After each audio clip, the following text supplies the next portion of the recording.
বহুবার লোক এখানে অনেক কিছু অলৌকিকতা ঘটেছে।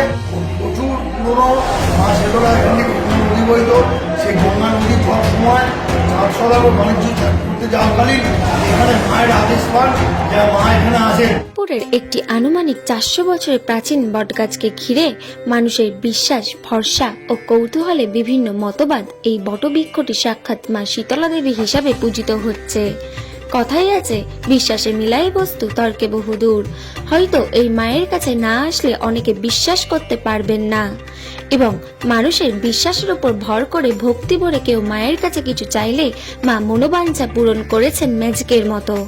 শীতলা দেবী হিসাবে আজও হবিপুরের পুরাতন বাজারে সেই বটবৃক্ষটি আজও পূজিত হয়ে আসছে। হ্যাঁ, আপনি ঠিকই শুনেছেন, এই শীতলা মাকে ঘিরে আজও বহু অলৌকিক ঘটনার সাক্ষী বহু ভক্ত। আজ জানুন এই পুজোর ঐতিহাসিক পৌরাণিক কাহিনী বিষয়ে এইচআর নিউজ 24-এর বিশেষ প্রতিবেদন। 10 দিনের উৎসবে হাজার হাজার ভক্তদের ঢল। অনেকের প্রশ্ন জাগতে পারে, কি এমন এই বটগাছ, তাকে ঘিরে এত মানুষের কৌতূহল ও বিশ্বাস। স্বয়ং মায়ের কৃপায় ও 10 দিনের উৎসব উপলব্ধি করতে হলে আপনাকে স্বচক্ষে মায়ের কাছে আসতে হবে। তাহলেই আপনি উপলব্ধি করতে পারবেন এই বটগাছটি শীতলা দেবী হিসাবে এত কেন মানা হয়। মায়ের কি মহিমা, এখানে কোনো মূর্তি হিসাবে পূজিত হয় না, শুধু বটগাছটি শীতলা দেবী হিসাবেই পূজিত হয়ে আসছে 400 বছর ধরে। কথিত আছে, গঙ্গা নদী প্রবাহিত ছিল এই বটবৃক্ষের পাশ দিয়ে। কোনো এক সময় বণিক চাঁদ সদাগর বাণিজ্য করতে গিয়ে এই স্থানে বটবৃক্ষ নিজে পূজা দিয়েছিলেন। এই শোনা যায়, প্রথমে এক অবাঙালি ব্রাহ্মণ পুজো করলেও বর্তমানে হবিবপুরের বিখ্যাত ভট্টাচার্য বাড়ির জ্যেষ্ঠ পুরুষেরা বংশানুক্রমিক এই পূজার দায়ভার পায়। এই কথিত আছে, মায়ের স্বপ্না আদেশ একমাত্র বিন্দু ভট্টাচার্য পরিবারের সদস্যরা মায়ের পূজার পৌরোহিত্য বা পুজোর দায়ভার পায়, আর তার অবর্তমানে তার সন্তানেরা এই পুজোর পৌরোহিত্য করেছে। লোকমুখে শোনা যায়, এক সময় বটবৃক্ষের সামনে দিয়ে ভাগীরথী গঙ্গা নদী প্রবাহিত ছিল। এখন গঙ্গা 7 কিলোমিটার দূরে তারাপুরে অবস্থান করেছে।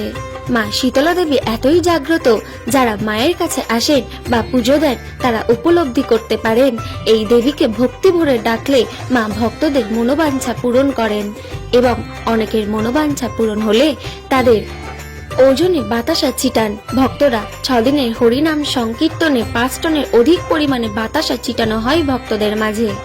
শুধু হবিবপুর গ্রামের মানুষ এই পূজায় সামিল হন না, রাজ্যের বিভিন্ন প্রান্তের ভক্তদের পাশাপাশি দেশ বিদেশের ভক্তদের ঢল নামে এই পুজোতে।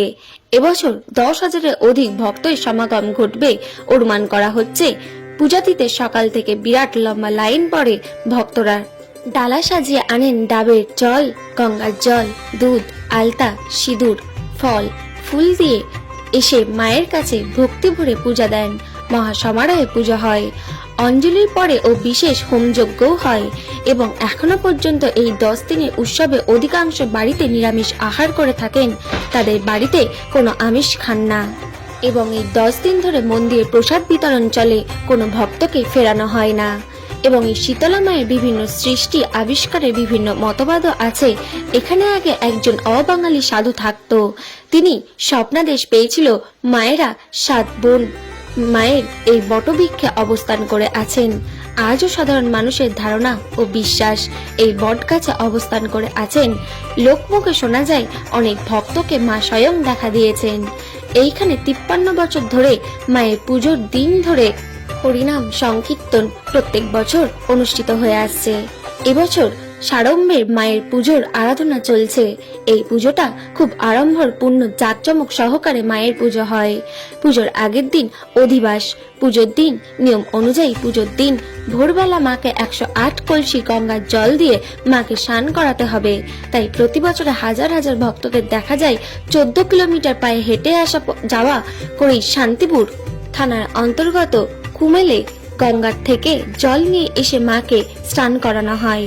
পুজোর দিন সকালে চণ্ডীপাঠের শেষে শুরু হয় অষ্টম প্রহর সংকীর্তন। এভাবেই 6 দিন ধরে 48 প্রহর নাম কীর্তন এবং 2 দিন লীলা কীর্তনের শেষে, তারপর শেষের দিন কুঞ্জভঙ্গ ও মহোৎসব। হাজার হাজার ভক্তদের মধ্যে খিচুড়ি প্রসাদ বিতরণ চলে। এভাবেই 10 দিনের অনুষ্ঠানের সমাপ্তি ঘোষণা করা হয়। হবিবপুর থেকে শুভঙ্কর পালের রিপোর্ট, এইচআর নিউজ 24। এটা প্রচুর পুরনো মা শীতলা এখান থেকে গঙ্গা নদী বইত। সেই গঙ্গা নদী পাওয়ার সময় চাঁদ সদাগর বাণিজ্য করতে যাওয়াকালীন এখানে মায়ের আদেশ পান যে মা এখানে আসেন। তিনি এখানে মাকে পুজো দিয়ে বাণিজ্য করতে গেছিলেন। পরবর্তী লোকায়িত এটা নিয়ে অনেক কিন্তু মানে ব্যাখ্যা আছে বা অনেক কিছু বিতর্ক আছে, কিন্তু এটা চাঁদ সদাগরের প্রাচীন পুজো। তারপরে বহুবার লোক এখানে অনেক কিছু অলৌকিকতা বলেছে, কিন্তু এটা আমার বাবা অর্থাৎ প্রত্যক্ষদর্শী না হলেও বাবার মুখে শোনা। আগে একদিন পুজো হতো 1 ঘন্টার অষ্টমীর দিনে, কিন্তু সেই পুজোটা আগে একটা এখানে শীতল বুড়ো ছিল, বাবাকে সে আদেশ করে আমি এখানে সকালবেলায় চান করতে যাচ্ছি। এমন সময় 7 বোন শীতলা এই মার কাছে এসে এই গাছেতে দাঁড়ায়, বলে আমরা 7 জন বোন, আমাদের এখানে পুজো দিতে হবে। আমাদের পুজো দিয়ে অষ্টমী থেকে 48 ফুট গ্রামযজ্ঞ এবং মৎস্য মালসা এবং লীলা কীর্তন পালা কীর্তন দিয়ে 11 দিনের পুরো প্রোগ্রাম করতে হবে। লাইনে দাঁড়িয়ে আছেন? 1-2 ঘন্টা হয়ে গেছে। এখানে লাইনে দাঁড়ানোর কারণ কি? কারণ হচ্ছে মায়ের কাছে পুজো দিতে এসেছি। কি পুজো এখানে? হচ্ছে শীতলা মায়ের পুজো। কত বছর ধরে পুজো দিচ্ছেন? আমি প্রায় ছোট থেকেই পুজো দিচ্ছি এখানে। কি কি আমাদের এখানে 10 দিনের অনুষ্ঠান। প্রথম দিন অধিবাস হয়, অধিবাসে পরের দিন 108 গড়া জল দিয়ে মার চান করা হয়। অবশ্যই মানে মেন হলো আমাদের 108 গড়া জল দিয়ে মাকে চান করানো হয়, এটা হলো মেন আমাদের দেশ। মাকে শীতল করার জন্য 1,500 লোক তো এমনি সবসময় চান করানো হচ্ছে, সেটা তো আমার বলার মধ্যে পড়ে না। বাস্তব 10,000 বেশি হয়, বেশি লোক হয়, তাই বেশি তো? লোক হয়। মানে এটা বিরাট লম্বা লাইন পড়ে এই পুজো কেন্দ্রে? অনেক লাইন, আপনার পিছনে দিয়ে গেলে প্রায় 1 কিলোমিটার জুড়ে প্রায় লাইন পড়ে যায় নাকি? আর ফল টল দিয়ে তারপরে তোমার কাপড় দিয়ে সব রকম সাজিয়ে তারপরে ডালা করে নিয়ে আসে। আর ভক্তি সহকারে পুজো দেয়, লাইন দিয়ে পুজো দিচ্ছে। আমরা আমাদের কমিটির লোক আছে পুজো দেওয়ার জন্য, ওইখানে পুজো দিচ্ছে।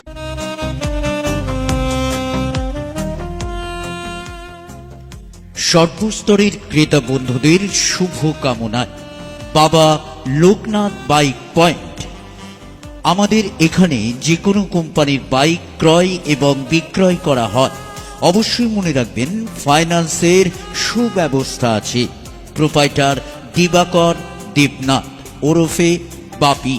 Mobile number 9002195367।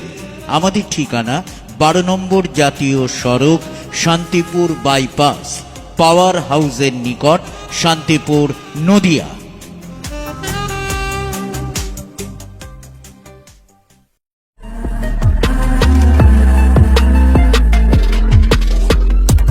নমস্কার, আপনারা দেখছেন HR নিউজ 24, সত্যের লক্ষ্যে মানুষের পাশে।